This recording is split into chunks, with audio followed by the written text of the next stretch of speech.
Halo sahabat bahasa Inggris semuanya dimanapun kalian berada. Kembali lagi bersama kami di channel YouTube The Tutor Oscar. Pada kesempatan kali ini kita akan membahas tentang tenses past perfect continuous tense atau bentuk masa lampau selesai sedang berlangsung. Baik sahabat bahasa Inggris semuanya, what do you know about the past perfect continuous tense? Jadi apa yang kalian tahu tentang past perfect tense? Saya pikir kalian pernah belajar tentang past perfect tense sebelumnya ya. Tetapi ada di antara kalian yang belum memahaminya secara mendalam gitu. Baik, mari kita lihat. Past perfect continuous tense itu menyatakan kejadian yang telah sedang terjadi pada masa lampau, pada waktu yang tidak tertentu. Jadi kejadiannya di masa lampau gitu ya. Jadi pada waktu yang tidak tertentu, di masa lampau sedang terjadi gitu.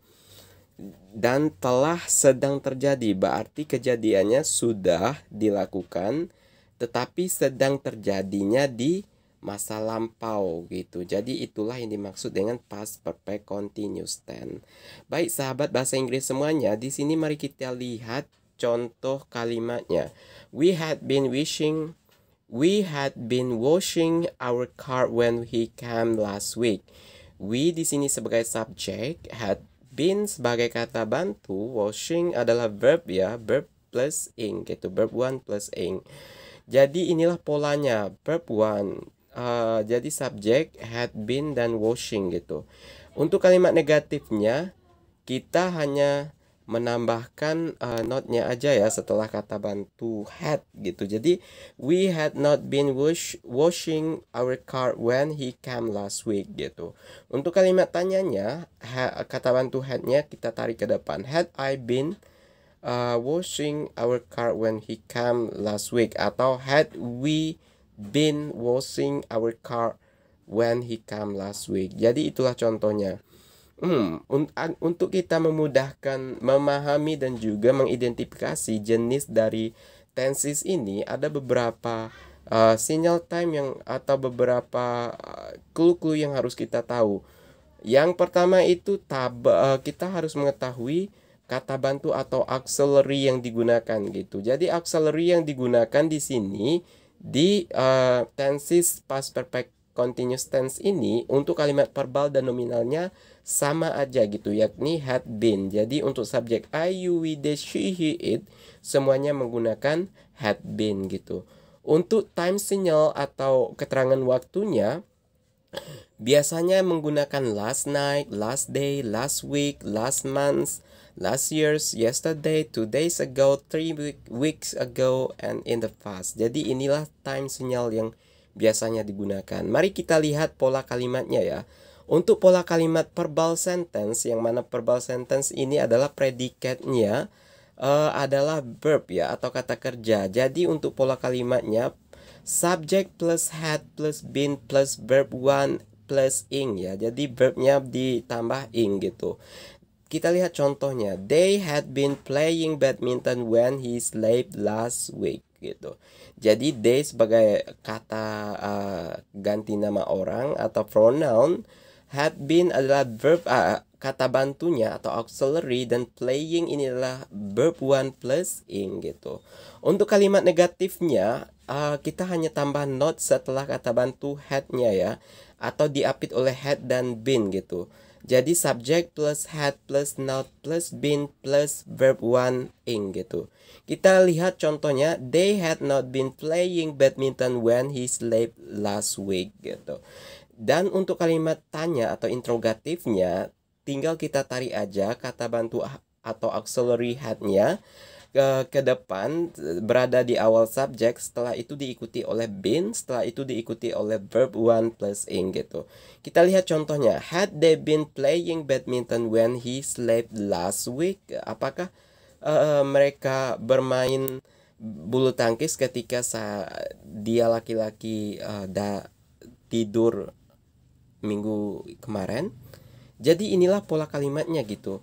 Semua verbnya harus wajib ditambah ing gitu.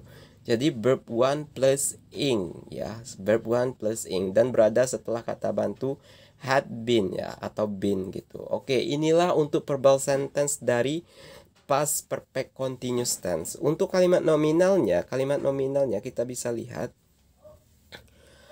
Untuk pola kalimat nominalnya sama aja ya dengan perfect tense atau past perfect tense.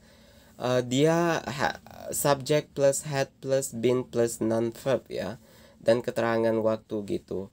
Jadi subject had plus been plus non verb, karena kalimat nominal adalah kalimat yang predikatnya tentang non verb atau selain kata kerja gitu. Inilah pola kalimat yang udah ada gitu. Jadi contohnya, we had been in Kerinci yesterday. We adalah subjek atau pronoun, had been adalah kata bantu atau auxiliary, and ini merupakan non-verb dan bagiannya adalah preposition atau kata depan gitu. Inilah polanya ya. Selanjutnya kita lihat kalimat negatifnya, sama aja, tinggal kita tambah not ya di setelah had-nya. Kita lihat subject plus had plus not plus been plus non-verb gitu. We had not been in Kerinci yesterday. Jadi kami tidak sedang berada di Kerinci kemarin gitu. Untuk kalimat tanyanya, kata bantu had-nya ditarik ke depan, selanjutnya subject diikuti oleh been, selanjutnya non-verb gitu. Jadi kita bisa lihat di sini, had we been in Kerinci yesterday? Apakah kita berada di Kerinci kemarin? Jadi seperti ini gitu. Inilah pola kalimat dari nominal sentence-nya ya. Kalimat nominal dalam bentuk past perfect continuous tense gitu. Untuk past perfect continuous tense di kalimat nominalnya nggak ada beda ya dengan perfect tense, past perfect tense gitu.